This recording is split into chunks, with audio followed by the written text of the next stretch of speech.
Buenas tardes a todos y cada uno de ustedes.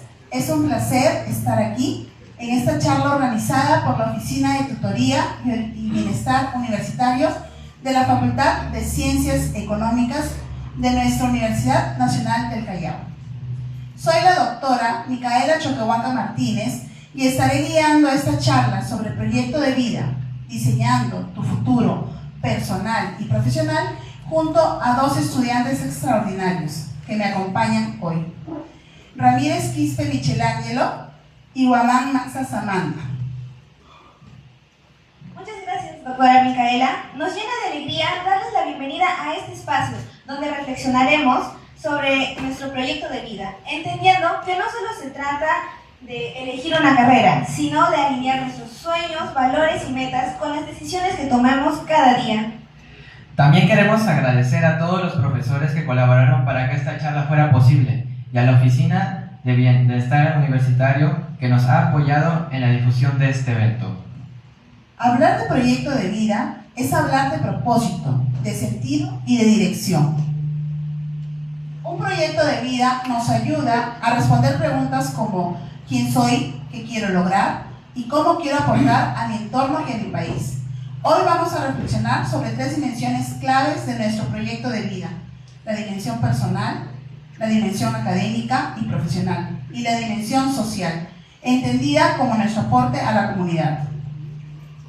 Es importante reconocer que nuestro proyecto de vida no es estático, sino un proceso que se construye y reconstruye a partir de nuestras experiencias, aprendizajes y errores. Por eso, esta charla busca brindarles las herramientas para que puedan mirar su presente, proyectar su futuro y tomar decisiones más conscientes sobre el camino que quieren recorrer. Esta tarde tendremos como invitado especial al sociólogo Jorge Marcos Martínez Campoblanco, un profesional con más de 24 años de experiencia liderando proyectos educativos, sociales y productivos, tanto en organizaciones públicas como privadas. Actualmente es el director de Marketing y Comercialización de la Corporación Peruana Techni Solutions. Tiene designaciones ad honorem como director del Centro de Capacitación Empresarial de la Cámara de Comercio de Chancay y vicepresidente de la Fundación Foro Reflexión Perú.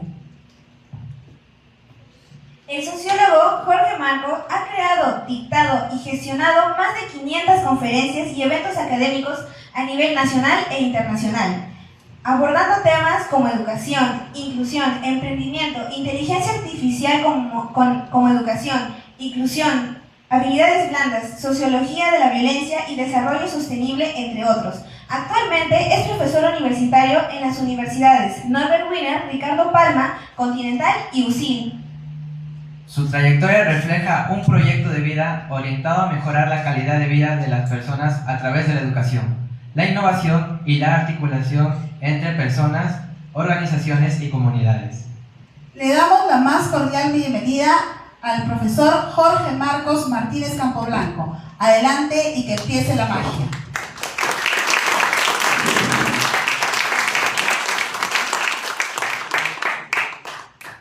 Muchas gracias, muy buenas tardes a todos.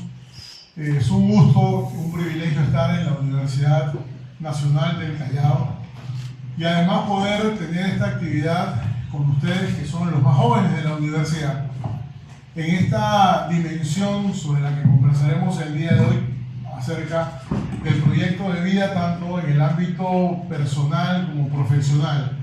Quiero saludar, están por la transmisión mis amigos y todo el equipo de Techni Solutions que están acá muy cerca, estamos aquí en San Miguel, y les dije, vengo en un ratito, voy a la universidad, dicto una conferencia y regreso a la oficina.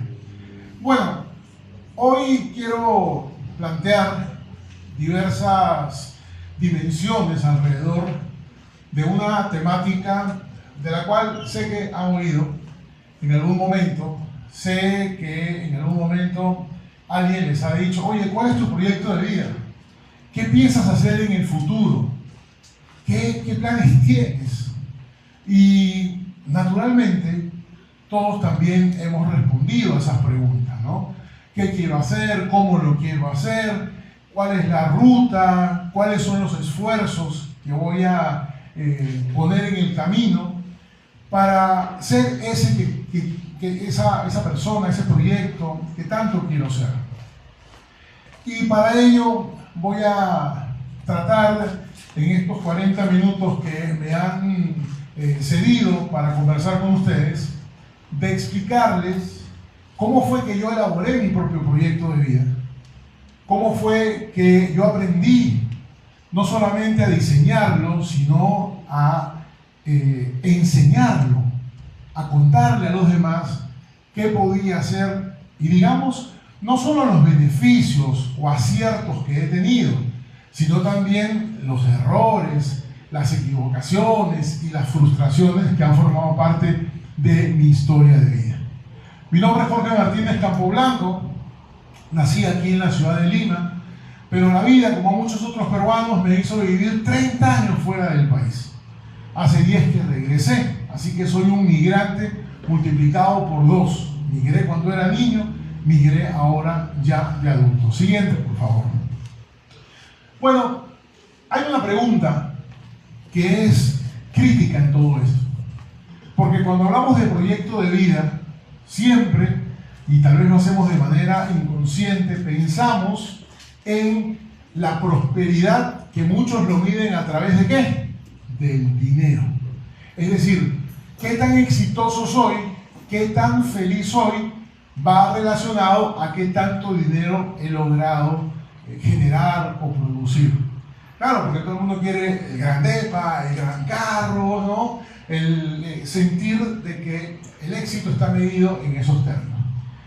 Pero cuando diseñé esta presentación, pensé que la primera pregunta que había que responderse, bueno, ¿cómo podemos medir la felicidad? Y depende, creo yo, la vida me ha enseñado que la felicidad uno la va midiendo de acuerdo a la edad. Cuando uno es chiquito, cuando uno tiene 5 o 6 años, ¿cómo mide la felicidad? Hoy, seguramente, si tengo una consola en la mano, de pronto, en la medida en que puedo jugar, en que puedo divertirme, cuando ya eres más grande, 13, 14 años, 15 años, de repente la felicidad está en cómo mi entorno social me valida, la enamorada, el enamorado. De pronto, cuando tengo 18, 19, la felicidad tiene que ver con mi primer empleo, mi primer sueldo. Después vas creciendo, 25, 30 años, la felicidad está medida en si lograste ser profesional, si estás teniendo tu propia familia, y luego así va transformándose eso que llamamos felicidad. Miren, para mí felicidad hoy es ver a mis hijos crecer. Tengo 2 hijos. El mayor tiene 21 años, se llama Jorge, igual que yo, estudia 5º ciclo de psicología.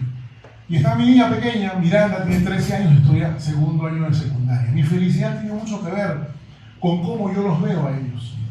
Pero ahora yo tengo 49 años, cuando era un poco más joven, era más pequeño, pues no tenía hijos, digamos la felicidad se veía de manera diferente. Y la felicidad y el éxito son conceptos de paso muy personales, porque seguramente cada uno de ustedes define el éxito y la felicidad de manera distinta. El éxito tiene que ver con una validación de carácter social, y como yo soy sociólogo, eso a mí me suena, tiene mucha coherencia. Es como ese reconocimiento que ocurre en mi entorno. Pero, ¿saben algo? La vida me ha enseñado también de que el éxito que uno puede tener profesionalmente, por ejemplo, el reconocimiento que te dan en tu espacio de trabajo, digamos, las formas en las cuales los entornos en los cuales tú te encuentras reconocen lo que tú haces, también tiene que ver con la felicidad, ¿no? Y en pocas palabras, chicos, la felicidad a mí me suena a tranquilidad. A mí la felicidad me suena a tarea cumplida. Mi abuelita materna murió cuando tenía 97 años. Y una de las últimas conversaciones que yo tuve con ella es que ella se sentía en paz con lo que había hecho, con lo que había logrado y conseguido en su vida. Siguiente, por favor. Ahora, el éxito y la felicidad en el mundo de hoy tal vez es un poco distinto al mundo en el cual yo viví mi adolescencia. Yo nací en el 77, es decir, yo fui adolescente más o menos en 1990 antes de Cristo. 1990. Ustedes ni siquiera habían nacido. Y en esa época el mundo era un poco diferente. Yo tuve mi primera cuenta de correo electrónico a los 18 años. 1995 a.C. La primera computadora que llegó a mi casa, que era 1% tan avanzada como mi celular, llegó en ese mismo año. Y en ese mismo año tuvimos internet en la casa.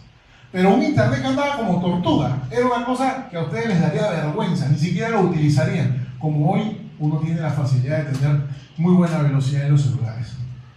El mundo era bastante diferente, porque cuando yo hice mi tesis en la universidad, yo tenía que ir a la biblioteca a investigar. Tenía que agarrar los libros en físico. No existía el PDF. Existían los discos compactos. ¿Saben lo que es un CD? ¿Han oído hablar de esa cosa prehistórica que había, donde uno oía antes? YouTube no existía. WhatsApp no existía. Había una cosa que se llamaba el Messenger de Hotmail. Algo primitivo, el abuelito del WhatsApp. Las relaciones interpersonales se manejaban de una manera completamente diferente.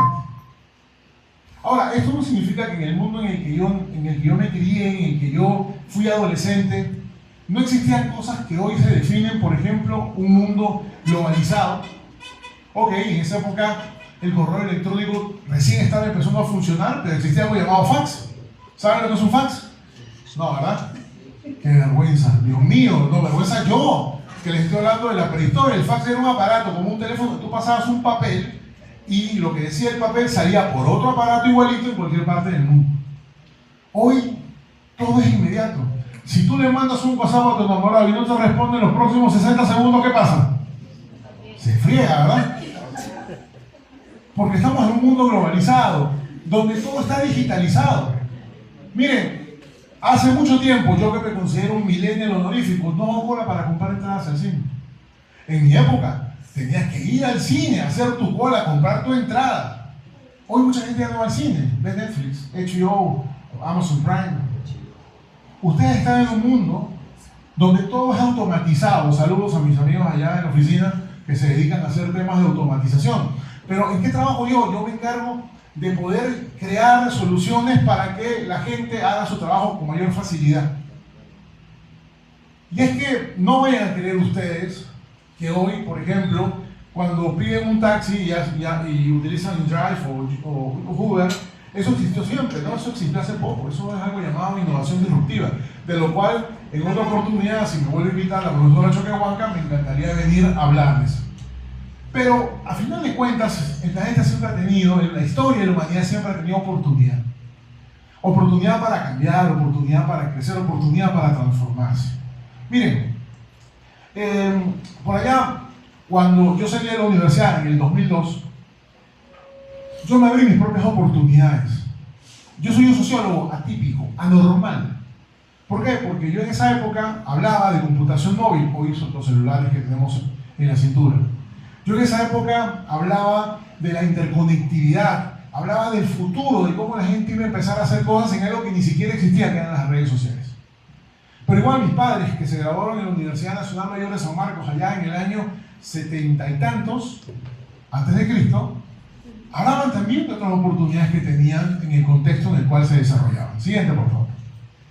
Entonces, empezamos a pensar en un futuro y a veces le colocamos una palabrita a ese futuro, que es la palabra de incertidumbre. Bueno, está pasando una guerra en Irán que podría terminar en una guerra nuclear. No sabemos lo que va a ocurrir porque es tan rápido el avance de la inteligencia artificial, de la robótica, que muchas cosas que pensábamos que pasarían en 50 años ya están ocurriendo. Y ese futuro incierto, en el cual siempre nos hemos enfrentado. A veces cuando me toca a mí dar clases de innovación tecnológica, cuando uno pregunta, ¿qué es innovación? Den un ejemplo de innovación. Internet, inteligencia artificial. Pero es que el ser humano siempre ha sido innovador. Cuando transformó un metal y lo convirtió en un instrumento para cazar, allá había innovación tecnológica. Cuando descubrimos la máquina de vapor, allá hay innovación tecnológica. Cuando descubrimos, por ejemplo, la imprenta, allá hay innovación tecnológica, que transformó el mundo en el que nos encontramos. Hoy en día mucha gente me dice, no, la inteligencia artificial va a robotizarnos, ya nos vamos a quedar sin empleo, el mundo de las máquinas. Mentira. Un abogado posiblemente se va a quedar sin chamba. ¿Por qué? Porque hoy las máquinas procesan muy rápido y logran llegar a conclusiones de defensa o de acusación que el ser humano. Los que hacen diseño gráfico, Edemías, si me estás viendo, saludos, es mi diseñador ahí en la oficina. Hay ya inteligencias artificiales que te diseñan algo que la gente hacía hace apenas 2 años. Y yo aquí les voy a contar algo, para que ustedes vean que uno mismo se genera sus oportunidades.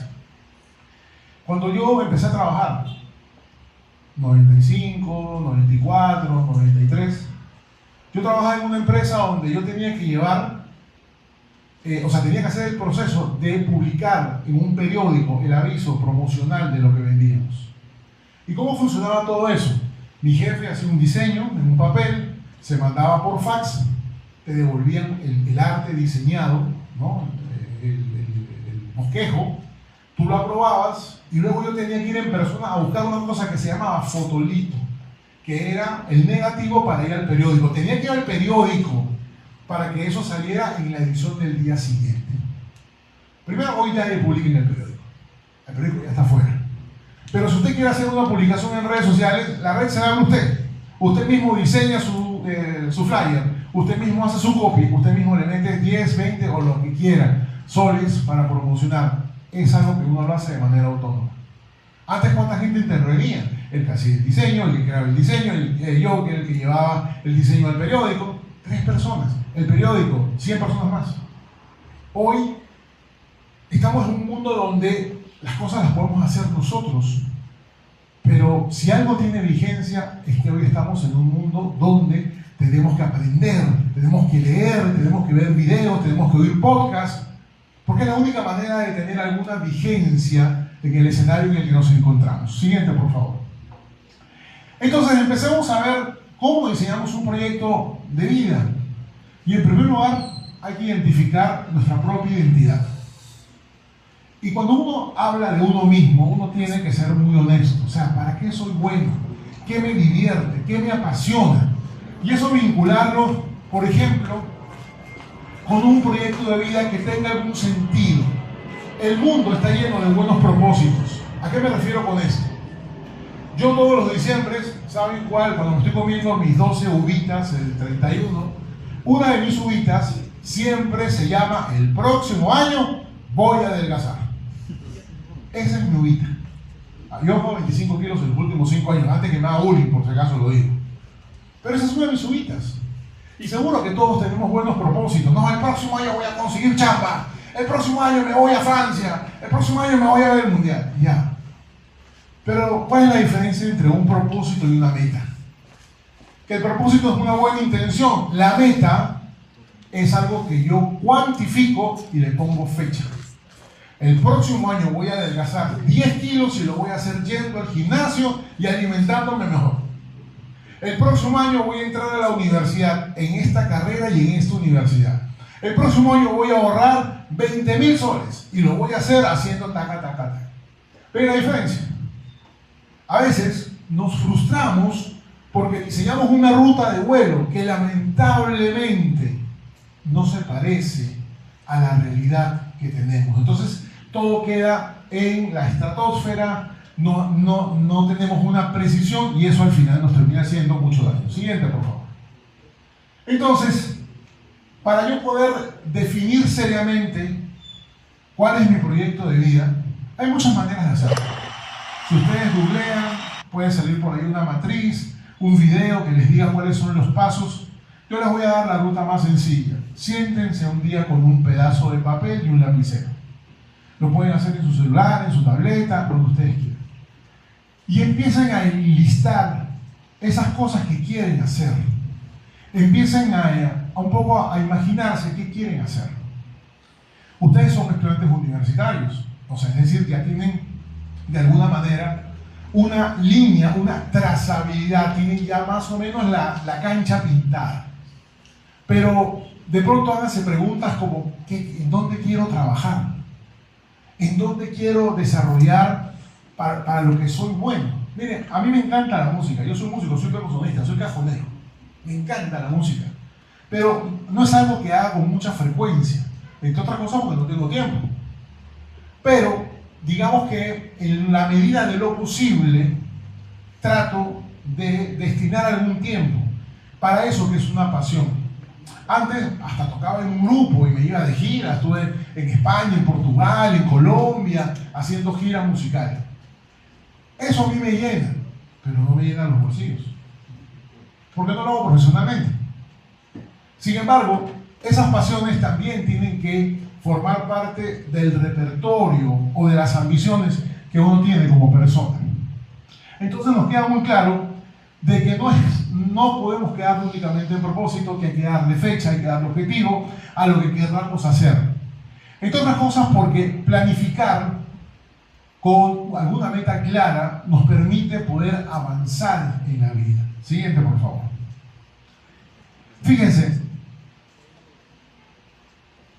algunos autores hablan de que los sueños terminan siendo ese motor valiosísimo para poder proyectarse hacia el futuro. Y el mundo está lleno de soñadores, pero a veces el soñador no es capaz de poder aterrizar justamente esa ruta que en algún punto de la vida debe de concretarse. Los jóvenes, especialmente los jóvenes, son muy soñadores, ¿no? Como el señor que se quedó dormido ahí debe estar soñando a color seguramente. Pero esa posibilidad de soñar es maravillosa, porque los sueños nos permiten de alguna manera entender hacia dónde podemos caminar basado en una propia inspiración. Miren, cuando yo tenía la edad de ustedes, 18, 20 años, siempre tuve el sueño y decía, yo quiero tener un trabajo donde pueda viajar mucho. Quiero tener un trabajo donde pueda generar un impacto en la gente. Y lo he tenido la posibilidad de trabajar desarrollando proyectos donde me tocan por un lado viajar mucho y por otro lado también poder influir en comunidades, crear contenido para poder atender personas con algún grado de vulnerabilidad. Pero en este proceso de cuantificar las metas, también tenemos que priorizar. ¿Por qué? Porque la priorización como parte de esta ruta en nuestro proyecto de vida personal y profesional termina siendo una estrategia. Mira, de repente, en este momento voy a priorizar en estudiar. Esencialmente quiero estudiar. Bueno, papá y mamá me pueden apoyar, puedo lograr esta meta. Pero en un momento determinado, la prioridad va a ser trabajar, porque necesito experiencia, porque si no tengo experiencia nadie me va a contratar. Y en un momento determinado la prioridad puede ser, oye, voy a hacer una maestría, porque ya tengo experiencia, pero no tengo el cartón para poder lograr tener un mejor empleo. Y en algún momento voy a parar un ratito la maestría, o de repente la termino y voy a pensar en hacer familia. Me voy a casar, voy a tener hijos. ¿Por qué? Porque ya me estoy haciendo viejo y quiero tener hijos. Las generaciones de hoy están inclusive en ese sentido cambiando mucho, porque ustedes ahora, los más jóvenes, ya no están viendo tanto el tema de familia y el tema de hijos, mejor la mascota, y la cosa como que va por ahí. Y lo digo porque tengo 2 hijos jóvenes que también tienen un plan de vida un poco distinto al que yo tenía. Siguiente, por favor. ¿Cuál es el punto de partida? Porque fíjense, ya hemos definido qué es lo que tenemos que hacer, cuantificar lo que quiero hacer. Pero el punto de partida tiene que ver con un momento de sensatez con la vida misma. Cuando ustedes en la mañana se cepillan los dientes en el baño y se ven al espejo, ¿qué se dice? Pucha madre, 6 de la mañana, otro día más que tengo que ir a la universidad. O se dicen, papi, buenos días, vamos, con fuerza, tú puedes, vamos, hoy tienes que sacar la mejor nota, vamos para adelante, no importa, disfruta, hoy es jueves, mañana es viernes, mañana me voy a jugar. No nos hablamos con honestidad en el espejo. ¿Y por qué es bueno un momento de honestidad? Porque uno tiene que tener algo llamado autoconocimiento, uno tiene que saber quién es quién. Miren, nadie está exento, nadie está fuera de la posibilidad de estar haciendo algo que no le gusta. En algún momento de la vida nos ha tocado hacer, oye, esto toca porque hay que ver esta asignatura porque es la que toca. Hay que venir aquí al trabajo, no es el que me gusta, pero es el que tengo. Tengo que hacer tal cosa, tengo que hacer tal otra. En la medida en que usted reconozca qué es, cómo piensa, qué le gusta, qué no le gusta, y sea honesto consigo mismo, también va a poder construir un mejor proyecto de vida, más articulado, más sensato. Siguiente, por favor. Y acá entramos, creo que, en algo central en esta presentación. Y es que todos, en ese proceso de autoconocimiento, vamos a encontrar dos cosas. En primer lugar, vamos a encontrar para qué somos buenos y cómo somos buenos de fábrica. ¿Qué significa? Que todos, de una o de otra manera, tenemos habilidades y talentos con los que nacimos. Oye, qué bien canta esa chica. Nunca he ido a una escuela de canto, pero canta en los karaoke buenísimo. Nació con la capacidad de cantar. Oye, qué bonito pinta. Qué bien habla este pata, se comunica, Nunca he hecho un curso de oratoria. Levanten la mano quién está completamente seguro de esas habilidades que tiene y que puede capitalizar para el futuro. Levanten la mano. Aquí está mi compadre, yo también. Ahí está. Somos 3, 4, 5, 6. Bueno, el resto, a mí por aquí 3 más. El resto que no ha levantado la mano tiene que hacerse esa pregunta. O sea, ¿para qué soy bueno?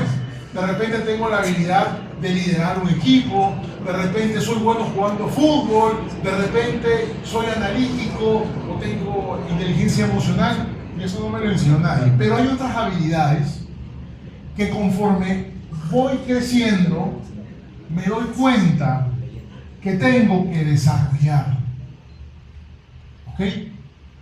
Bueno, porque yo quiero ser ingeniero y necesito tener razonamiento abstracto y no lo tengo, no está entre las cosas que se me da fácil. Miren chicos, yo por muchos años pensaba que era malo para las matemáticas y de hecho por eso estudié sociología. Yo fui a la universidad y dije, ¿cuál de todas las carreras no ve matemática? Esta, aquí voy. ¿En serio? No se ve. ¿Y saben por qué estaba convencido que era malo para las matemáticas? Porque durante toda la secundaria tuve una profesora que se encargó en convencerme que yo era malo para las matemáticas. Nunca tuvo piedad conmigo. Nunca. Y yo terminé quinto de secundaria, jalado todos los años en matemáticas, a recuperación todos los años, y yo dije, soy malo para las matemáticas.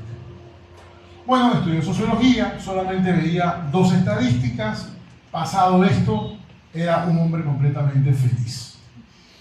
Pero empecé a trabajar y tuve la suerte de entrar, por ejemplo, a trabajar en el área de planificación financiera de un gran organismo público. Y empecé a ver que no era tan malo en las matemáticas. Empecé a ver que era bueno en las matemáticas. Y empecé a tener un uso y consciente de las matemáticas totalmente diferente. Me preguntas ahorita, ¿qué es seno, coseno? ¿Qué es una fracción? ¿Cómo se multiplica una ecuación de segundo grado? No te sé decir. Pero sí soy bueno analizando estados financieros, sí soy bueno sacando cálculos a ojo rápido, sí soy bueno creando la parte económica o de costos de un proyecto. Yo soy bueno en cierta parte de la matemática. Pero lo he venido superando a estas alturas, a los 49 años. No dejen que nadie les diga que ustedes son malos para algo. Convénzanse ustedes mismos si es que tienen que desarrollar, como ha sido mi caso, porque yo he tenido que aprender, por ejemplo, de matemáticas financieras, de contabilidad, de costos para los trabajos que he hecho. He tenido que desarrollar ciertas habilidades, pero bueno, yo digo, gracias a Dios, yo nací con la habilidad de poder hablar en público. Siempre.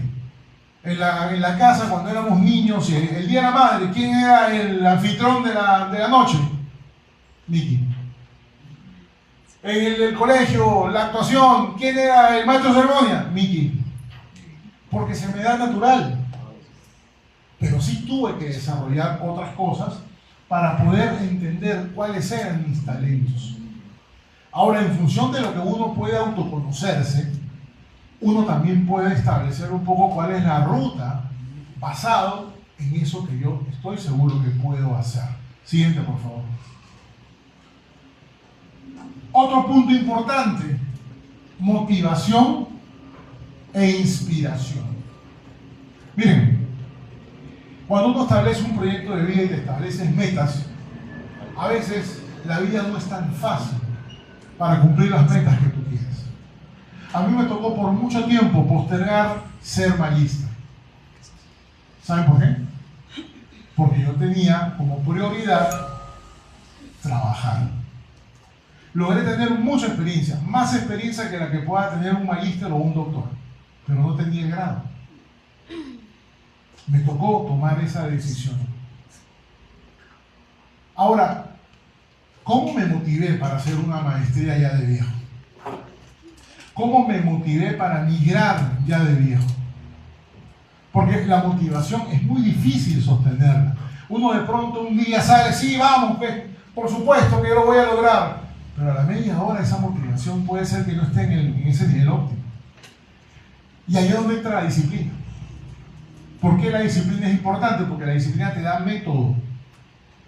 Miren, yo por alguna razón creo que es el organismo de uno que ya está entrenado. Tengo un reloj en mi cerebro.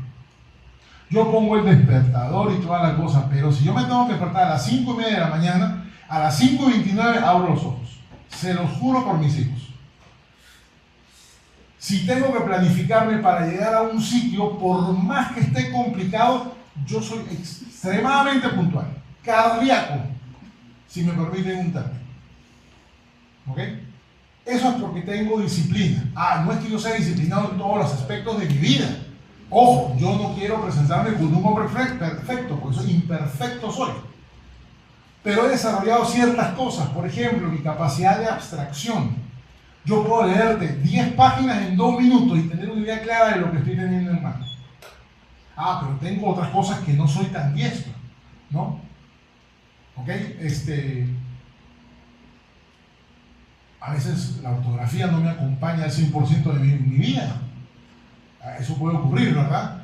A veces pierdo las cosas. ¿Por qué razón tengo un solo celular? Porque si tengo 2, pierdo los 2. Normal. ¿Ok? ¿Por qué le compré el cargador de mi laptop? Tengo uno en la casa y tengo uno en la mochila. Porque normalmente cuando saco la laptop y me voy a cualquier otro sitio, pierdo el cargador de repuesto. O sea, soy despistado, soy volado. Entonces, conociendo lo que yo tengo como capital personal, es que puedo empezar a tratar de generar una motivación que voy renovando. Y me voy poniendo metas que me inspiren. Yo ya no me engancho con un proyecto que no me inspire. No me engancho en un proyecto. Tengo 49 años. Ustedes todavía tienen la posibilidad de engancharse en cosas que, bueno, no les queda otra. Pero en algún momento ustedes tienen que tomar la decisión de decir, yo no me sumo si esto no me inspira. Y ojo, las cosas que a mí me inspiran me han hecho viajar a 4.000 metros sobre el nivel del mar, Guanoquite, Cusco, a dictar una conferencia sin recibir un centavo de por medio. Pero a mí eso me inspira, a mí eso me motiva. Entonces vean cómo podemos conectar mis talentos con ese norte que tengo, que tiene que ver con la felicidad y que tiene que ver con el éxito, con aquellas cosas que me dan la gasolina para seguir adelante. Siguiente, por favor. Las frustraciones. ¿Por qué nos frustramos? ¿Y por qué hablamos de frustraciones en este proyecto de vida? ¿Saben cuándo nos frustramos? Cuando nos fijamos un objetivo y no tenemos forma de cumplirlo. En diciembre me voy a París. Rico, chévere, pero no tengo chamba. ¿Cómo te vas a ir a París pues si no tienes trabajo? O de repente tu trabajo no te da el dinero. Llega noviembre, ¡ay, no voy a París! Estoy frustrado, la vida no me quiere. No, es que simplemente planificaste algo que no tenía una coherencia con tu realidad. Y cometemos ese terrible error muchas veces. aspiramos cosas que no es que no nos las merezcamos, sino que no hemos tenido una ruta o una planificación para poder realizarlas en el tiempo que nos estamos proponiendo. ¿Cómo poder evitar la frustración? Bueno, tiene que ver con administrar mis oportunidades basada en mis talentos y en una ruta que pueda alcanzar mis objetivos. Siguiente, por favor. Y la planificación tiene que ver con estos elementos que estoy describiendo. Tiene que ver con sus talentos, la planificación tiene que ver con sus oportunidades, la planificación tiene que ver con sus propias expectativas, con lo que les motive y que los inspire. Pero la planificación también tiene que ver con un tema relacionado al orden, tiene que ver con un tema relacionado a la disciplina, a la constancia, al esfuerzo que representa cada paso que uno da en la vida. Siguiente, por favor. Y la resiliencia tiene también su nivel de importancia en esta presentación. ¿Qué es la resiliencia? Nuestra capacidad para adaptarnos a los cambios. Tengo un amigo que me dice, mira, si hay algo que te define a ti en la vida, es que tú siempre te has reinventado.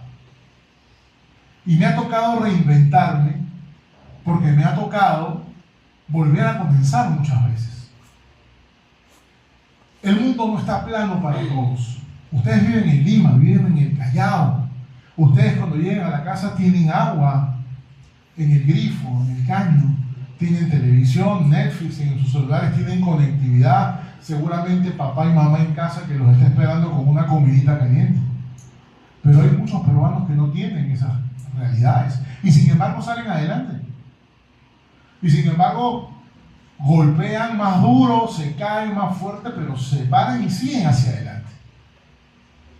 Eso termina siendo, ¿saben qué? Una buena noticia. Porque las oportunidades uno se las tiene que hacer. Y uno tiene que entender que uno tiene que estar permanentemente en transformación. Y esa posibilidad de abrirse a las oportunidades tiene que ver con algo que una vez a mí me dijeron. Cuando yo regresé al Perú hace 10 años, sentía que no tenía oportunidades concretas. Y me pasaban muchas cosas. Hasta que en un momento, un día, alguien me dijo, si se te cierra una puerta, se te abre una ventana. Linda frase, ¿la han oído? Sí, ¿verdad? ¿Y saben cuál fue la frase con la cual yo me quedé en mi cerebro? Como no se me abrían ni las puertas ni las ventanas, tomé la decisión de yo mismo construir la puerta. Yo mismo tuve que abrir la puerta por donde entré para generarme oportunidades. Y esa misma puerta se le ha abierto a mucha gente. Trabajen en pared, trabajen en equipo, den oportunidades, no sean mezquinos. La resiliencia tiene que ver también con cuál es el entorno en el que tú te movilizas. ¿Cuáles son tus socios, tus compañeros de carpeta? ¿Quiénes son tus aliados? ¿Con quién planificas cosas? ¿Con quién haces proyectos? ¿Por qué? Porque al final una cosa va sumando a la otra. Siguiente, por favor. Y les decía, mi experiencia tiene que ver mucho con la reinvención. A los 20 años, yo abrí mi primera empresa. A los 21 años, quebró mi primera empresa.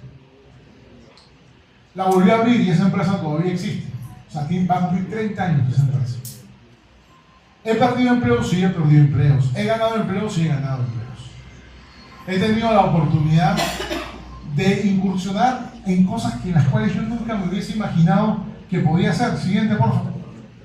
Por ejemplo, ¿cómo he tratado de poder sostener este ejercicio de resiliencia? Bueno, de motivarme, de poder generar hábitos que tienen que ver con el manejo del tiempo, de tratar de tener un enfoque, que no es fácil tener un enfoque, es complejo. Siguiente, por favor. Pero también acá hay otro elemento que tiene que ver con el liderazgo personal. A veces creemos que el líder es el jefe impuesto o el líder que solamente motiva a un grupo de personas. Realmente el liderazgo personal es algo que te sostiene. ¿Se acuerdan cuando hablé hace un momento de ese espejo en el cual uno se debe de hablar todas las mañanas? Pues ahí está un poco esa posibilidad de que ustedes sean sus propios líderes, que los motiven, que se jalen, que se autosustenten en la vida. Siguiente, por favor. Entonces, les hablaba también hace un rato, ya con esto voy finalizando para respetar los minutos que muy gentilmente me han cedido el día de hoy. Yo en esta parte un poco les voy a contar un poco de mi experiencia personal, de ese ejercicio que me tocó cuando me tocó migrar, que es la suma y es el resumen de lo que yo les he planteado, ¿no? De poder identificar, bueno, para qué soy bueno, qué es lo que puedo hacer, cómo me puedo motivar, cómo construyo un plan de vida a los 40, que es muy diferente construir un plan de vida a los 20, como tienen ustedes. ¿Qué cosa es lo que puedo rescatar? ¿Cómo me adapto al cambio? ¿Qué aprendizaje me deja este proceso de migración? Porque cuando nos toca migrar, y fíjense que los peruanos somos expertos en esto, en el Perú hemos migrado 3.5 millones de personas en los últimos años. Es una cifra muy grande para la población que tenemos. Siguiente, por favor. Y como les refería hace un momento, esto de replantearse, reiniciar, a mí me ha dejado muchas buenas lecciones. Miren, en un momento me tocó dirigir una escuela de idiomas. Fue mi primera empresa, la que les estoy contando, que está por cumplir 30 años.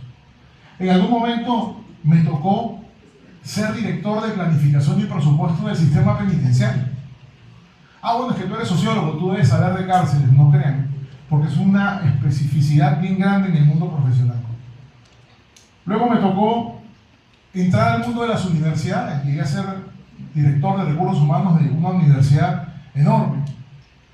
Y luego me tocó entrar al mundo de los negocios, del marketing, de la responsabilidad social empresarial, de la generación de negocios, de proyectos sociales. Siempre me he reinventado. No le tengo miedo a comenzar de cero.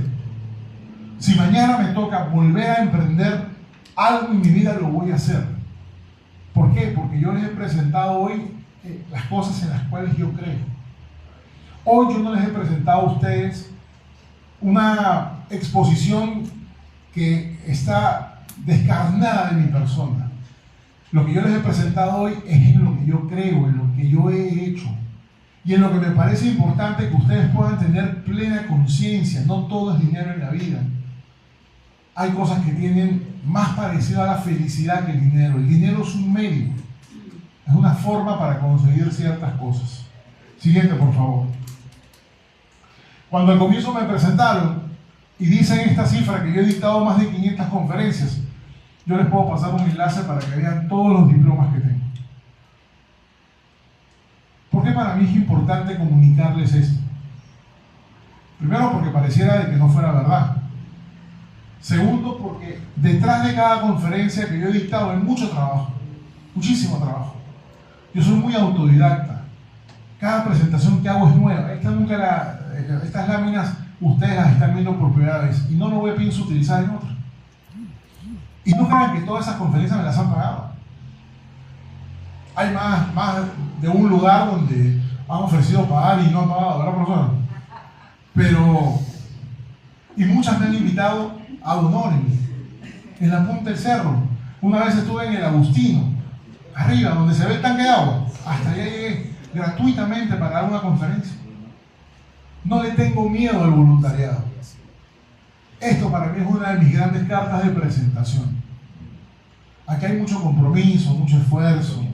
En algunas hay transmisiones en vivo, como la que estamos teniendo ahorita por la cuenta de TikTok de la profesora. Pero muchas tampoco son silentes. Es más, tengo muchas donde ni siquiera tengo un certificado. Pero es parte de mi hoja de vida. Es un poco lo que los militares dirían, ¿no? Los galones que uno va acumulando en el transcurso de la vida. Siguiente, por favor. Me voy a despedir con 3 ideas que quiero que queden para ustedes el día de hoy. La primera, un profesor colombiano me dijo una frase que se la robé porque me parece importantísimo que ustedes la sepan. Para improvisar hay que estudiar. No dejen de aprender aquí en las aulas de su universidad o en la forma que sea, un video de YouTube, un un podcast, un PDF, una lectura que encuentren por ahí, aprendan, sean especialistas en lo que ustedes quieran ser. ¿Qué profesión estudian ustedes? Economía. Economía. A ver, vamos a hacer un ejercicio rapidito. ¿Cuántos economistas habrá en el Perú? ¿100.000? ¿200.000? ¿Más? ¿500.000? No creo. Bueno, vamos a suponer 500.000 economistas. Perfecto. ¿Estamos de acuerdo con la cifra? Ya. De esos economistas, ¿cuántos hablan inglés? La mitad. 250.000. De esos 250.000 economistas que hablan inglés, ¿cuántos tendrán doctorado? ¿50.000? No creo. Ok, 50.000. De esos 50.000 economistas que hablan inglés y que tienen doctorado, ¿cuántos serán especialistas en economía laboral? 10.000. De esos 10.000 economistas expertos en economía laboral que hablan inglés y que han hecho doctorado, ¿cuántos serán expertos en inteligencia artificial? 1.000. Si ustedes son economistas, hablan inglés, saben de inteligencia artificial, tienen un doctorado, su competencia serán esos 10.000 economistas. Si ustedes solo son economistas, su competencia serán 500.000 economistas. ¿Qué me refiero con esto, queridos chicos y chicas?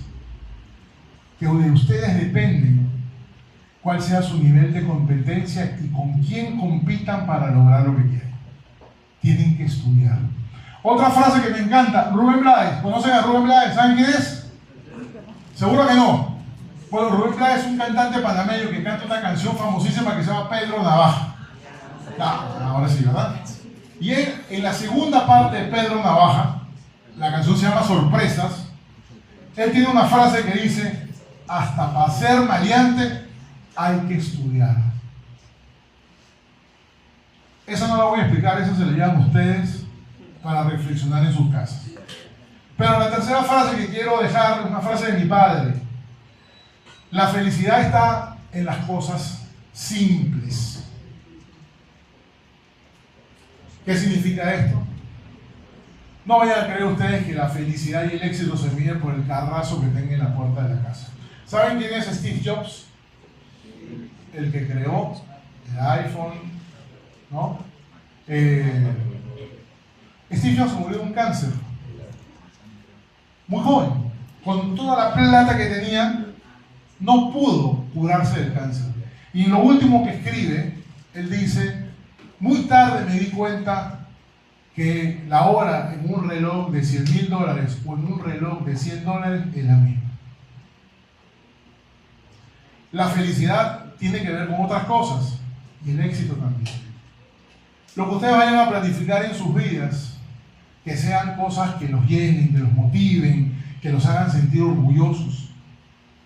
Que cuando ustedes vean a su alrededor, vean que dejaron más victorias que derrotas y que de las derrotas aprendieron. Porque el que no se cae, no se aprende a levantar. Que lo que les depara el futuro sea maravilloso, porque yo con ustedes veo proyectado a mis hijos. Que logren sus conquistas personales y profesionales. Pero si quieren un buen consejo de este sociólogo a los 49 años, sean felices. Y que esa felicidad se traduzca en las conquistas que vayan haciendo. Quiero agradecer a la Universidad Nacional del Callao, a la doctora Choquehuanca, por esta gentil invitación que he tenido el día de hoy. Estoy muy complacido y a la orden para poder sumar en otros espacios y en otros momentos. Y si tienen alguna pregunta o comentario, pues quedo atento a resolverlas. Muchas gracias.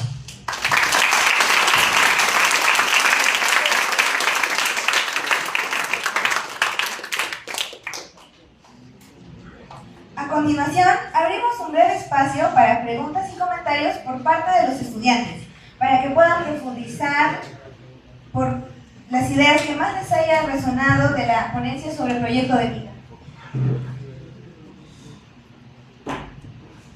¿Preguntas, chicos? Allá.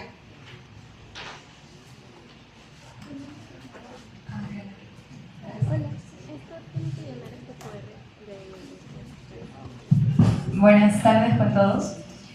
pregunta respecto a la experiencia que tuvo el exponente presente. Él mencionó que hace 10 años regresó al Perú y estuvo un largo tiempo en el extranjero. Y a mí me parece algo importante porque en cierta parte como nosotros como jóvenes vamos a tener que salir de nuestras casas y eso es parte de la vida. Y lo considero muy importante que usted nos pueda hablar un poco más de su experiencia y cuáles fueron los momentos difíciles que usted vivió en cuanto no estuvo aquí en su país, con su hogar, con su familia, y cómo lo superó. Bueno, es una pregunta muy interesante, muchas gracias. Cuando yo retorné al Perú, yo viví 30 años en Venezuela.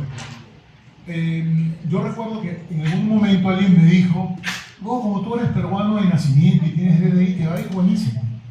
Y bueno, sí, es verdad, yo soy peruano, pero mucha gente me identifica como venezolano. El detalle yo creo que fue que yo no conocía al Perú. O sea, yo había venido a Perú muchas veces, pero había venido como visitante, o sea, como turista. Entonces no conocía a mi país profundamente. Entonces cuando tú no conoces algo, no sabes las costumbres, la manera como se consigue un empleo, hasta cómo tú armas un currículum, es totalmente diferente. Y por más que yo viví fuera o viviendo en Venezuela, viví una época en Madrid, viví una época en Estados Unidos, o sea, por más que eso sea así, realmente comprender al Perú no es tan fácil. Ahora, Perú es una tierra bendita, ¿no? Perú es un país de muchas oportunidades. Ahora, ¿qué me tocó hacer? Mira, yo el primer año, por ejemplo, no tuve la posibilidad de conseguir un empleo.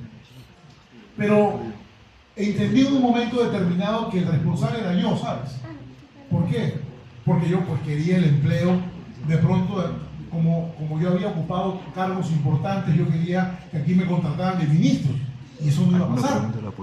Entonces dije, oye, yo tengo una profesión.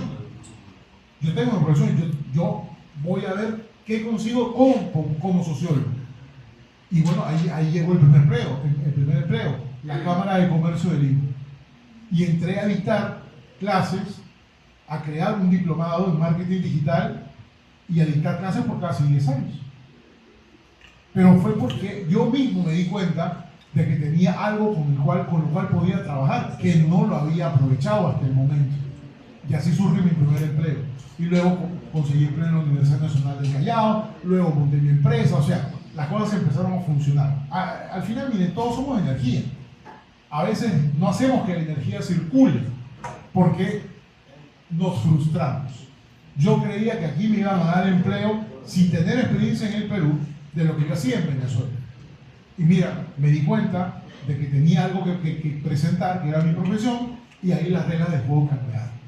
Entonces, es un poco lo que yo hablaba de la resiliencia y de la posibilidad de reinventarme, y me reinventé. Muchas gracias por tu pregunta.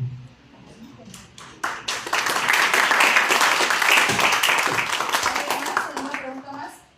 Fernanda, Mauricio.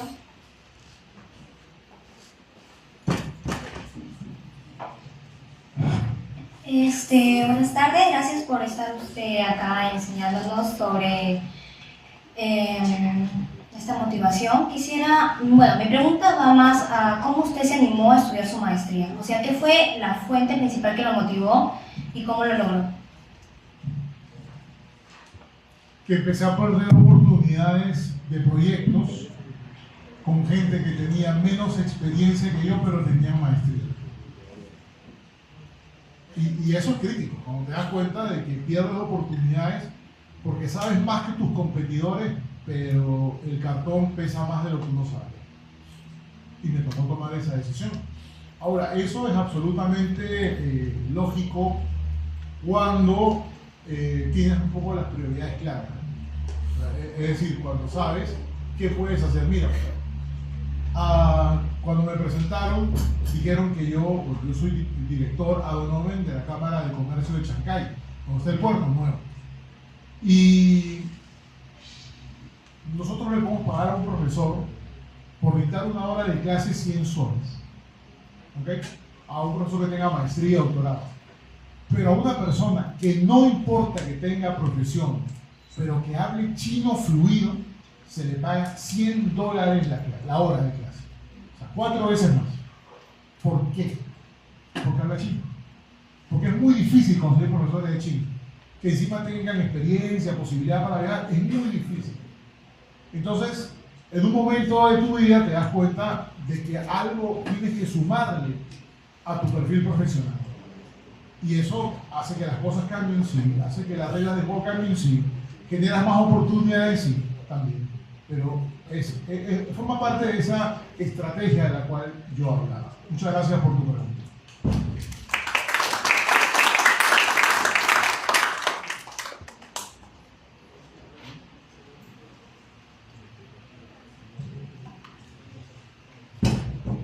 Buenas tardes, mi pregunta viene principalmente al hecho si usted considera que salir del país es esencial para alcanzar el éxito o progresar en nuestras vidas, o si considera que aún en el Perú, considerando la situación que está y hacia dónde se dirige el país, aún existe cierta posibilidad, digamos, de éxito y de seguridad. Gracias.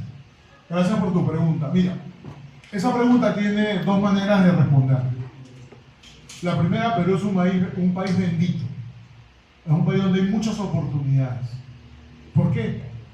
Tiene una estabilidad financiera bastante buena, financiera económica bastante buena. Acá hay mucho por hacer y por hacer las cosas bien. Pero yo te la voy a responder también desde otra óptica. Y te lo voy a responder desde mi ejercicio como papá. Mi hijo mayor ya me ha dicho, papá, yo me quiero ir a Alemania, creo que es donde se quiere ir. Con el dolor de mi alma, ¿sabes cuál ha sido mi respuesta? Váyase.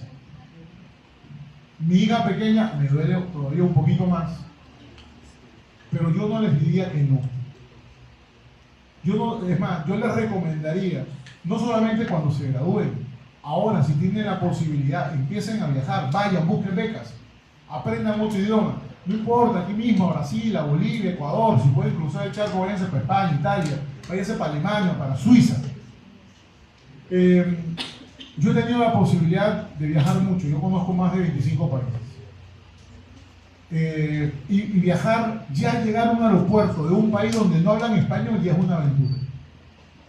Salir a hacer mercado, a pasear, a convivir con otra cultura, ya es una bendición. Ir a estudiar afuera es algo maravilloso. Si ustedes tienen la posibilidad, háganlo, sin olvidarse cuáles son sus orígenes. Traigan lo mejor que puedan aprender afuera y aplicarlo aquí en el Perú. Sean exitosos fuera y luego sean exitosos en su país. Si quieren un buen consejo, eso es lo que yo les diría. No le tengan miedo sáquense su pasaporte, empiecen a postular a becas, a cursos. Miren, un pasaje de aquí a Juliaca por tierra vale 120 soles. Y de ahí, con 100 soles más, llegan a La Paz, por tierra y luego por teleférico. Con 300 soles, incluyendo la comida, llegan a La Paz en 2 días. Váyanse. Váyanse a La Paz. Váyanse a un país que no es el suyo, que tiene reglas nuevas, idiosincrasia distinta. ¿Por qué no crean ustedes que Bolivia, porque está al lado nuestro, piensa igual que nosotros, ni los chilenos ni los ecuatorianos? Váyanse, háganlo. Tómense fotos, pónganlas en redes, cuéntenle a su familia que de repente no pudieron irse de viaje. Ustedes sí, atrévanse a hacerlo. Ahora, si la billetera les alcanza, crucen el charco, váyanse a China, Japón. Háganlo. Eso les va a dar una visión del mundo distinta. Porque cuando tú conoces otro país, mira, yo estuve en Buenos Aires en noviembre. A Buenos Aires he ido como 10 veces. Buenos Aires hablan el mismo idioma, pero piensan completamente distinto a nosotros. Buenos Aires es una ciudad hermosa. Teatro, cabarets, baile. No duerme Buenos Aires. Y uno dice, oye, ¿qué pasaría si Lima fuera así? Entonces ya tú vienes con la idea de decir, yo quiero que Lima sea así, yo voy a montar un restaurante que atienda 24 horas y no solamente los caldo de gallina que andan por ahí atendiendo tarde, mañana y noche. O el asado, que puede competir con nuestra comida también, que es espectacular. Conclusión, chicos, chicas, viajen. A donde puedan viajar, háganlo, porque eso no significa que queden menos al Perú, significa que pueden traer mejores cosas para el Perú. Muchas gracias.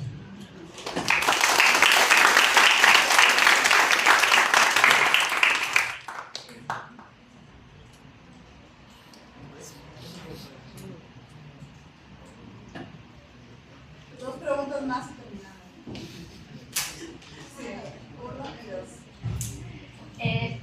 tardes. Mi pregunta para usted es, ¿cuál cree que serían 3 habilidades indispensables para alguien que quiere sobresalir en su carrera? 3 habilidades. Esa es una pregunta de tesis. Mira, yo creo que la primera tiene que ser la comunicación.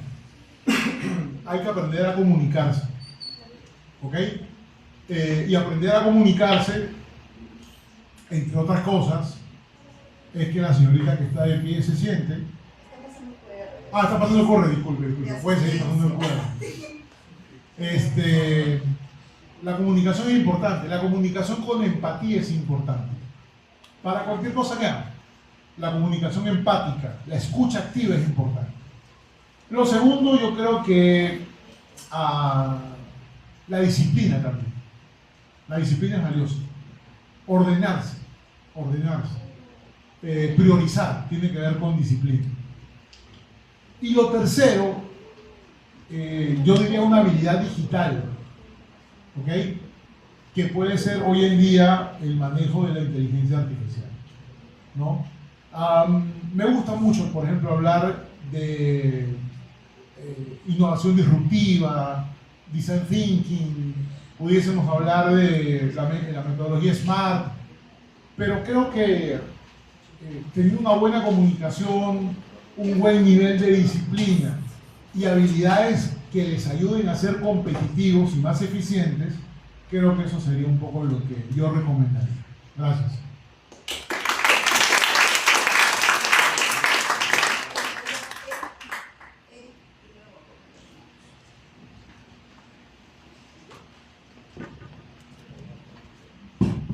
Sí, buenas tardes. Mi pregunta sería la siguiente. ¿Cuáles son los valores que tendríamos que tener más en cuenta nosotros para proyectarnos? ¿Y cuáles serían los otros 3 valores más importantes para tener una resiliencia a la hora de tener nuestro proyecto de vida o estar en el proceso de ello? Bueno, a ver, empatía.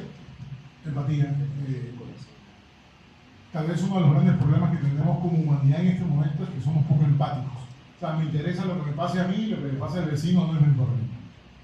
En segundo lugar, yo creo que la empatía va muy bien en coherencia con el liderazgo también. O sea, el liderazgo que motive, ¿no? El liderazgo que influye en los demás, que inspire a los demás. Y lo tercero, aunque no es una habilidad como tal, me parece que hay que dar una mirada muy seria, muy seria, a lo que hoy que representa la salud mental de la gente. ¿Okay? Pero de alguna forma es una manera de abordarlo justamente a través de la propia empatía, ¿no? O sea, creo que ahora los jóvenes especialmente sufren de mucha soledad, los jóvenes de mucha frustración, de poco apoyo emocional, contención emocional de sus familias. Es muy preocupante las tasas de suicidio, de ataques de ansiedad, de depresión que tienen nuestros jóvenes. Si hacemos en esta sala un censo, aquí habemos personas que tenemos algún problema de salud mental. Y eso no es un problema decirlo hoy en día, ¿no? Díganlo. Pero cuando yo hablo de empatía, y cierro con esta parte, me es muy coherente hablar también de la salud mental, ¿no? Esas fortalezas que a veces no están totalmente sólidas, porque quien no tiene una estabilidad emocional, pues poco va a ser en el desarrollo profesional y personal, ¿no? O sea, tiene una habilidad ahí de por medio. Entonces yo creo que es importante ponerlo sobre la mesa. Muchas gracias por la pregunta.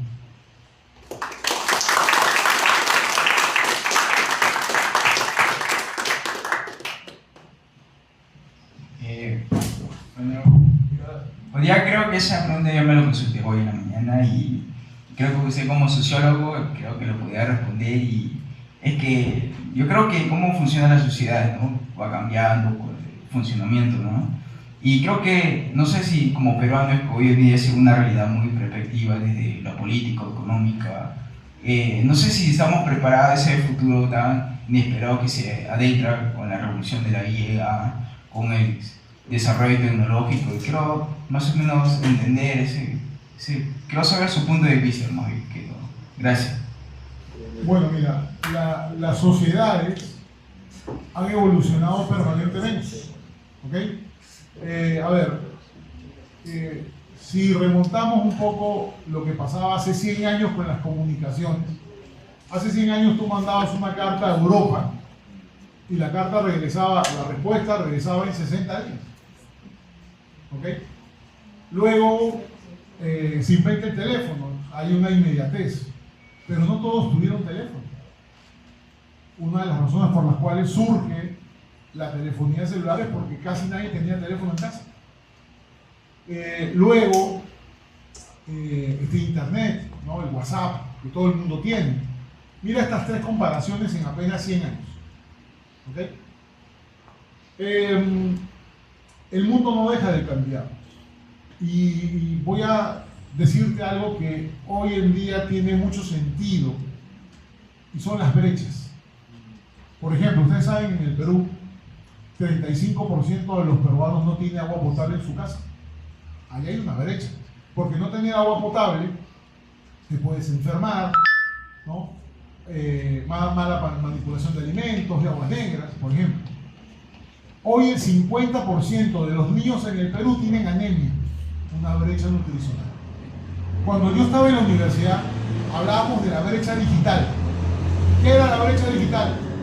Los que tenían acceso a una computadora y los que no tenían acceso. Hace 10 años más o menos hablamos de la brecha de la conectividad. Los que se conectaban a internet y los que no se conectaban. Hoy en el Perú el 75% de los peruanos nos conectamos a internet todos los días. Y hoy saben de qué brecha hablamos. De la brecha del conocimiento. ¿Se acuerdan? Bueno, no sé si ustedes tienen edad para ello, pero hace 10 años, hace 15 años, había una cosa que se llamaba el efecto Google. Copiar y pegar. Hoy pasa exactamente lo mismo con la IA, solo que la IA te da la información depurada, procesada, de acuerdo a lo que tú quieras tener. Entonces, ¿cuál es la brecha del conocimiento o del pensamiento? Los que copian y pegan o los que piensan y escriben. ¿Viste cómo la sociedad evoluciona? Y lo que viene en el futuro va a ser increíble, porque muchas cosas más allá de las que hoy en día le pedimos a la IA van a estar a la disponibilidad de todos. Van a estar ahí a la mano. Van a ser un recurso frecuente y disponible para todos. Ayer estuve viendo una nota en CNN y decía que en el 2030 ya vamos a empezar a comprar robots, como compramos carros. En el 2050, el 85% de las actividades en una aula de clases van a ser hechas con inteligencia artificial. Hoy es el 55%. El mundo no se va a detener. Y ustedes no piensen de que la IA los va a dejar sin trabajo. Trabajen para que en ese nuevo mundo ustedes tengan una oportunidad. Y para que puedan ustedes estar a la par de los retos que la IA va a imponer en el mundo laboral, personal y todas las cosas que estamos viendo. Muchas gracias.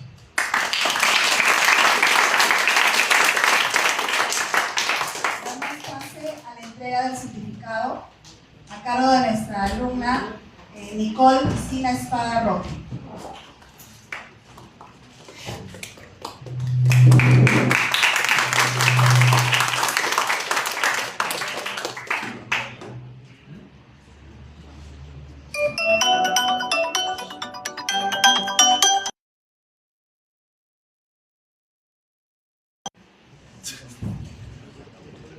Buenas tardes con todos.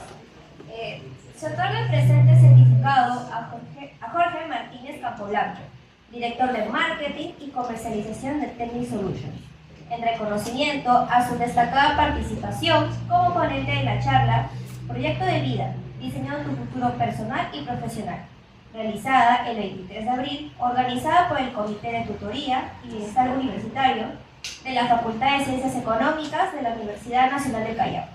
Se otorga el presente certificado por su valioso aporte académico y compromiso con la formación profesional. Muchas gracias.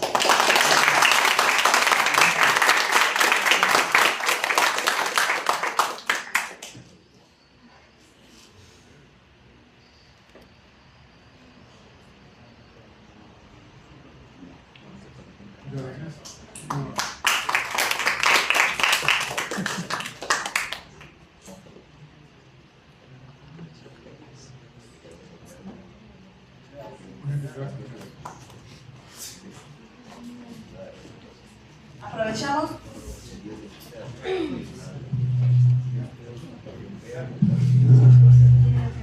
Aprovechamos la oportunidad para invitarlos para las siguientes charlas.